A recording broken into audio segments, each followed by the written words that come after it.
Hello friends, welcome back KP store channel நண்பர்களே. இன்றைக்கி நம்ம சேனலில் பார்த்தீங்கன்னு வச்சுக்கோங்களேன், மிக மிக முக்கியமான ஒரு ஜோதிட தாள்களை தான் இந்த வீடியோவில் பார்க்க போகிறோம். ஜோதிட தாள்கள் மட்டும் கிடையாதுங்க, இன்ஃபேக்ட் எப்பயும் போல் ஒரு ஆன்மீக பரிகாரத்தையும் பார்க்க போகிறோம். ஆனால் இந்த பரிகாரம் ரொம்பவே தலையெழுத்தை மாற்றக்கூடிய பரிகாரம். ஸோ என்னங்கிறதெல்லாம் இந்த வீடியோ ஃபுல்லாக பார்த்து தெரிஞ்சுக்குங்க.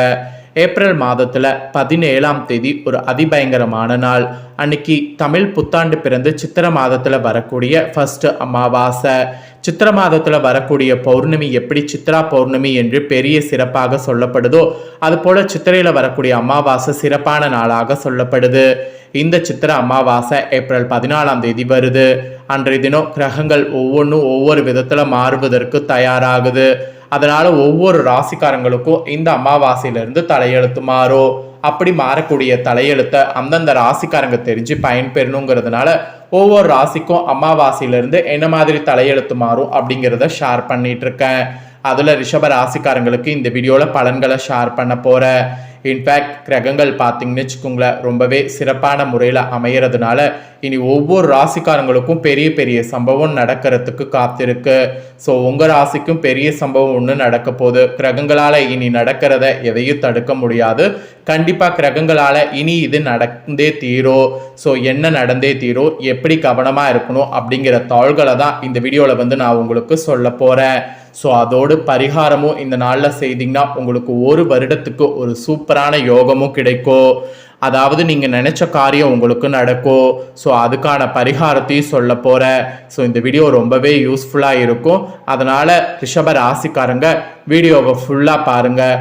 நீங்கள் வீடியோவை ஃபுல்லாக பார்த்தீங்கன்னா தான் உங்களுக்கான பலன்களை தெரிஞ்சு பலன் பெற முடியும். வீடியோவை ஃபுல்லாக பார்க்காம நடுவில் ஓட்டி பார்த்தீங்கன்னா பலன்களும் புரியாது, பரிகாரங்களும் புரியாது. ஸோ வீடியோவை ஃபுல்லாக பார்த்து பலன்கள் பரிகாரங்கள் ரெண்டையுமே தெரிஞ்சு பயன் பெறுங்க. ஃபர்ஸ்ட் சித்திர அமாவாசை பரிகாரம் என்ன செய்யணுங்கிறத வாங்க பார்க்கலாம். அதுக்கப்புறமேட்டு உங்களுக்கான பலன்கள் பார்க்கலாம். சித்திர மாதத்தில் அமாவாசை தினமானது ஏப்ரல் 14 அன்னைக்கு வெள்ளிக்கிழமை வர இருக்கு. இந்த வெள்ளிக்கிழமை வரக்கூடிய அமாவாசை திதியை சரியாக பயன்படுத்தினால் உங்களுடைய வாழ்க்கையில் இருக்கக்கூடிய தீராத பிரச்சனையை சுலபமாக தீர்த்து விடலாம். அதற்கான ஒரு எளிய பரிகாரம் தான் இந்த வீடியோவில் நான் உங்களுக்கு சொல்ல போகிறேன். இந்த பரிகாரம் செய்ய ஒரு முக்கியமான பொருள் கொண்டு வந்து நீங்கள் முன்கூட்டியே வீட்டில் வைக்க வேண்டும். அதற்காக தான் முன்கூட்டியே இந்த பரிகாரத்தை சொல்கிறேன். இந்த பரிகாரத்திற்கு உங்களுக்கு தேவையான பொருள் ஒரே ஒரு பனை ஓலை. ஆக்சுவலி கிராமப்புறங்களில் இது சுலபமாக கிடைத்துவிடும். நீங்கள் நகர்ப்புறங்களில் இருந்தால் யாரிடமாவது சொல்லி இந்த பனை ஓலையை அமாவாசைக்குள் கொண்டு வந்து உங்களுடைய வீட்டில் வைங்க. அமாவாசை அன்னைக்கு பரிகாரம் செய்ய வசதியாக இருக்கும். அமாவாசை அன்னைக்கு ஃபர்ஸ்ட் உங்களுடைய முன்னோர்களுக்கு கொடுக்க வேண்டிய திதி தர்ப்பண படையல் வழிபாடுகளை எல்லாம் முடித்துருங்க. அதுக்கப்புறமேட்டு குலதெய்வத்தை வேண்டி பூஜரையில் ஒரு விளக்கை ஏற்றி வைத்து விட வேண்டும். அதுக்கப்புறம் தான் இந்த பரிகாரம் செய்யணும். எடுத்து வைத்திருக்கக்கூடிய பண ஓலையில் உங்களுடைய பிரச்சனையை ஒரு வரியில் எழுத வேண்டும். உதாரணத்திற்கு கடன் தீர வேண்டும், கடன் சும தீர வேண்டும் என்று எழுதலாம். இல்லை திருமணம் நடக்க வேண்டும் என்றும் விரைவில் திருமணம் நடக்க வேண்டும் என்று எழுதலாம். இல்லை வேலை கிடைக்க வேண்டும், தங்கம் வாங்க வேண்டும், வீடு வாங்க வேண்டும், இந்த மாதிரி எழுதலாம். இல்லை குறிப்பிட்ட ஏதாவது பர்சனல் பிரச்சனை இருந்தாலும் அந்த பிரச்சனை விலக வேண்டும் எழுதலாம். இப்படி உங்களுடைய வேண்டுதலை எதுவாக இருந்தாலும் அந்த பண ஓலையில எழுத வேண்டும். இதில் எழுதுறதுல ஒரு ஸ்பெஷல் என்னன்னா, எழுதாத பேனாவில் பண ஓலை மேலே எழுதணும். எழுதாத பேனானா எழுதணுங்கிற அப்புறம் எழுதாத பேனாங்கிற என்னடா சொல்ல வர அப்படின்னு நீங்கள் கரெக்டாக இந்த இடத்துல தெரிஞ்சுக்குங்க. நீங்கள் எழுதியது அடுத்தவர்கள் கண்களுக்கு தெரியக்கூடாது. எழுதுகிற பேனாவில் எழுதுனா தெரியும். ஸோ எழுதாத பேனாவில் எழுதுங்க. ஒருவேளை எழுதாத பேனாவில் உங்களுக்கு எழுதுறதுக்கு தெரியல அப்படின்னா வேப்பங்குச்சி, நெல்லி மரத்து குச்சி, மாதுளை மரத்து குச்சி, இது போல ஏதாவது மரக்குச்சி இருக்குன்னா அந்த மரக்குச்சியை எடுத்து அந்த பண ஓலையில உங்களுடைய வேண்டுதலை ஒரு வரியில எழுதுனீங்கன்னா முடிஞ்சிருச்சு. ஸோ எழுதாத பேனால எழுதணும், அதுதான் கான்செப்ட். எழுதுனதை பூஜரையில வைத்திருங்க. அமாவாசை அன்னைக்கு பண ஓலையில வேண்டுதலை எழுதி பூஜரையில வைத்துட்டீங்கன்னா அடுத்த 15 நாள் இந்த ஓலை பூஜரையில இருக்கணும். அடுத்து மகா சித்ரா பௌர்ணமி திதி வரும். அந்த நாள்ல அந்த பண ஓலை எடுத்து நிலைவாசல்ல கட்ட வேண்டும். மீண்டும் 15 நாட்கள் அந்த பண ஓலை உங்க வீட்டு நிலைவாசல்ல இருக்கணும். மீண்டும் அடுத்து வரக்கூடிய அமாவாசை நாள்ல இரவு 9 மணிக்கு மேல அந்த பண ஓலை எடுத்து வீட்டுக்கு வெளியே நெருப்புல கொளுத்து விட வேண்டும். இதை நீங்கள் சரியான முறையில் நான் சொன்னதை பின்பற்றி செய்து முடித்து விட்டால் அந்த பண ஓலையில் என்ன விஷயத்தை எழுதி வைத்தீங்களோ அந்த வேண்டுதல் நிச்சயம் நடந்துவிடும். இது ஆதி காலத்து பரிகாரம், ஒரு பெரிய பிரபல ஜோதிடரால் சொல்லப்பட்ட பரிகாரம். அதனால தான் உங்களோட இதை நான் ஷேர் பண்ணேன். செலவு எதுவுமே இல்லாமல் உங்களுடைய நன்மைக்காக மட்டுமே இந்த பரிகாரம் சொல்லியிருக்க. பண ஓலையை எடுத்து வர வேண்டும் என்பதற்காகவே முன்கூட்டியே இந்த பரிகாரம் சொல்லியிருக்க. இந்த வருட பரமவ வருடம் அப்படிங்கிறதுனால இந்த சித்திர அமாவாசை அன்னைக்கு இது நீங்கள் செய்து விட்டால் உங்கள் வாழ்க்கையில் சக்ஸஸ் நிச்சயம் உங்களை வந்தடையும். இந்த அமாவாசை திதியில் இந்த பரிகாரத்தை செய்ய தவற விட்டிங்கன்னா அடுத்த அமாவாசை திதி வரைக்கும் வெயிட் பண்ணணும். நல்லதே நடக்க இந்த அமாவாசையில இந்த பரிகாரத்தை ஸ்டார்ட் பண்ணிடுங்க. அப்போ தான் உங்களுக்கு நல்லது. ஸோ சித்திர அமாவாசையில் செய்ய வேண்டிய பரிகாரத்தை உங்களுக்கு ஷேர் பண்ணதை நீங்கள் தெரிஞ்சிருப்பீங்க. இப்போ உங்களுக்கு கிரகங்களால் என்ன பலன் கிடைக்கும் அப்படிங்கிறத ஷேர் பண்ணுறேன். கிரகங்களால் என்ன பலன் கிடைக்குங்கிறத தெரிஞ்சுக்குங்க.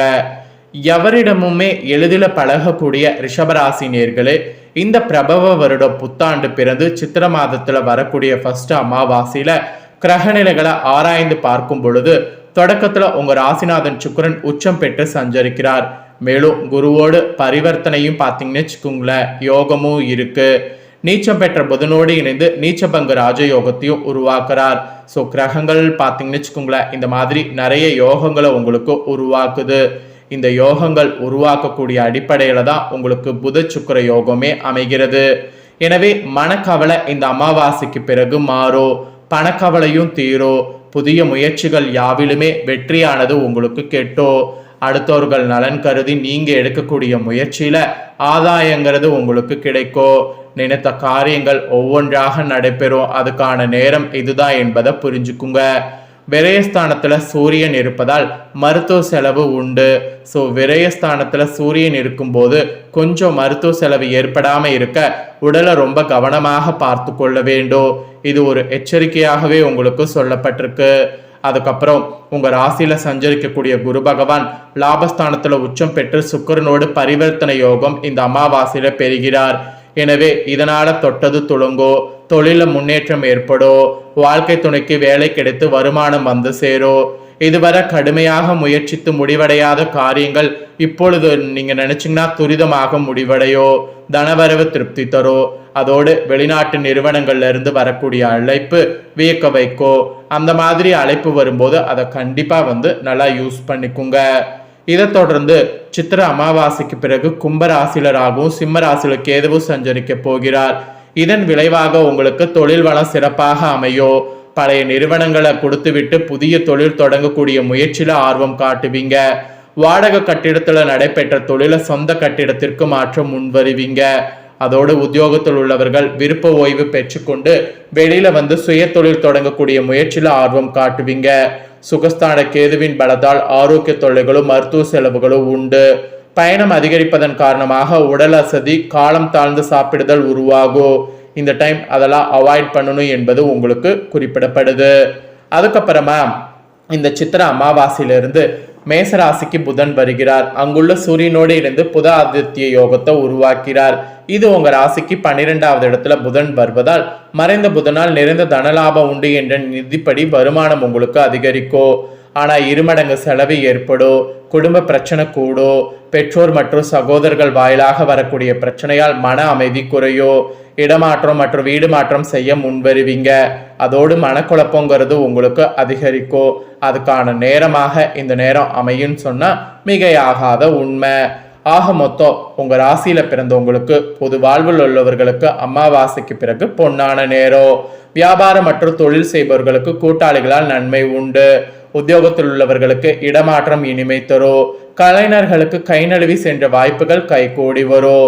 மாணவ மாணவிகளுக்கு படிப்புல ஆர்வமானது கூடும். பெண்களுக்கு குடும்ப சும கூடினாலும் தன்னம்பிக்கை அதிகரிக்கும். ஆடை ஆபரண சேர்க்கை உண்டு. இந்த மாதிரி நிறைய உங்களுக்கு பாசிட்டிவாக பலன்கள் கிடைக்கும் என்பது குறிப்பிடப்பட்டிருக்கு.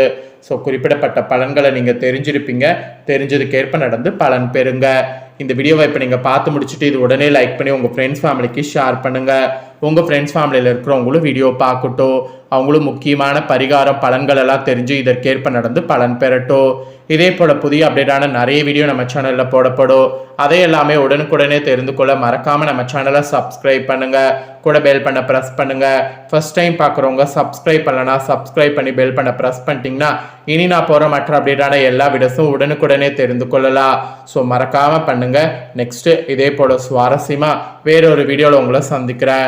சப்ஸ்கிரைப் பண்ணி பெல் பண்ண ப்ரெஸ் பண்ணுங்கள். அப்போ தான் நான் போடுற வீடியோ உடனுக்குடனே தெரிஞ்சு பயன்பெற முடியும்.